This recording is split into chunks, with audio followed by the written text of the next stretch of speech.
It's okay, Daddy.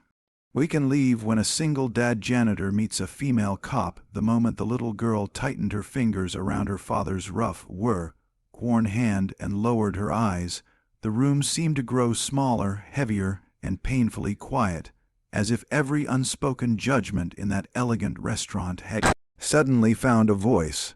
The single father stood frozen near the table, Janitor's shoulders still carrying the weight of long nights and silent sacrifices, while the child beside him sensed rejection before she could even understand it. That single instant, filled with shame, dignity, and fragile love, became the turning point where two broken lives were about to cross in the most unexpected way. If you believe that kindness still exists in a world that often looks away, take a moment to like this video, share it, leave a comment, and subscribe to our channel Grandma Dearie, because stories like this remind us that second chances can change everything. The man had not planned to be there. Life had taught him to avoid places that made him feel small, places where clean shoes and polished smiles quietly reminded him of everything he was not. He was a janitor by night, a cleaner of other people's messes, scrubbing hallways after office lights went dark, wiping floors no one thanked him for. By day, he was simply a father, learning how to braid hair with clumsy fingers and stretch a paycheck that barely survived rent and groceries. That afternoon, he had broken his own rules because his daughter had seen the restaurant window, glowing warm and golden, and whispered that she wanted to feel normal just once. He told himself he could afford one small moment of joy, even if it meant swallowing his pride. Inside, the air smelled of polished wood and quiet luxury. Every step he took felt loud, every glance felt sharp. He noticed the woman in uniform seated nearby, her posture straight, her presence calm yet guarded. She was a police officer, and though her uniform commanded respect, her eyes carried something softer, something tired. She had come there seeking silence, a break from crime scenes and sirens, from a job that taught her how cruel the world could be.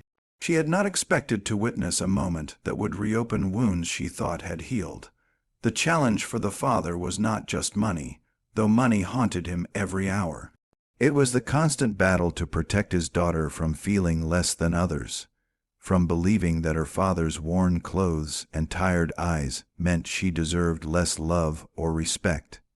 He worked through exhaustion, humiliation, and quiet fear, wondering if one mistake could cost him everything.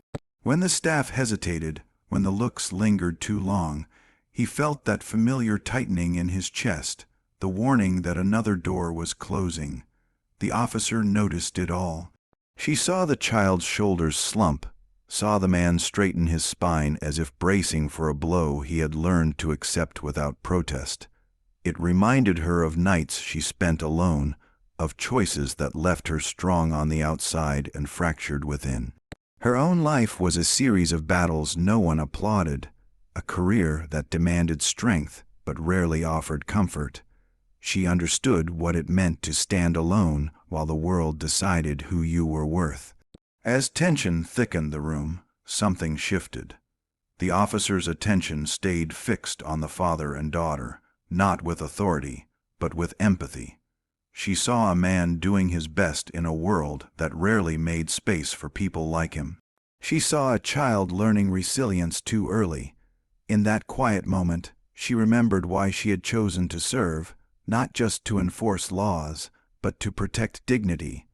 What followed did not happen loudly or dramatically. It happened in small human ways, a look of reassurance, a presence that said you are not invisible. The atmosphere changed not because luxury softened, but because humanity stepped forward. The father felt it before he understood it, a subtle easing of the weight he carried, as if someone had finally stood beside him instead of judging from afar. From that day on, their lives brushed against each other again, not by coincidence, but by shared understanding.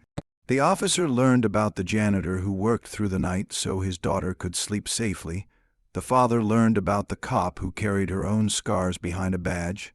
Their connection grew not from romance at first, but from respect, from seeing the truth behind uniforms and job titles. They talked about exhaustion, about fear, about hope that felt dangerous to trust. The greatest struggle for the father was learning to accept help without feeling weak. Every instinct told him to stand alone, to never owe anyone anything. But slowly, he learned that dignity did not mean isolation. For the officer, the challenge was letting herself care without building walls, allowing someone to see her without the armor she wore every day.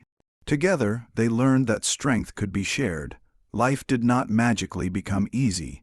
Bills still arrived, nights were still long, the past did not disappear, but something fundamental changed.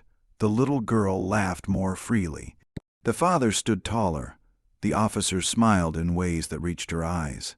They found comfort in small routines, in shared meals that did not feel like borrowed dreams, in moments that felt earned. Just before the ending, we have a special request for you. Please comment below and tell us what this story made you feel, or share a moment when kindness changed your life, because your words may inspire someone who needs hope today. Near the end of this journey, when the father looked back on that day, he realized the pain had not broken him. It had prepared him. The officer realized that compassion was not a weakness in her uniform, but its strongest thread. And the child learned something powerful without words, that love does not depend on wealth, status, or approval, but on showing up when it matters most. If this story touched your heart, if it reminded you that quiet kindness can still transform lives, please like, share, and engage with this video on Grandma Dearie. Your support helps these stories reach those who need them most, and sometimes that is how hope begins.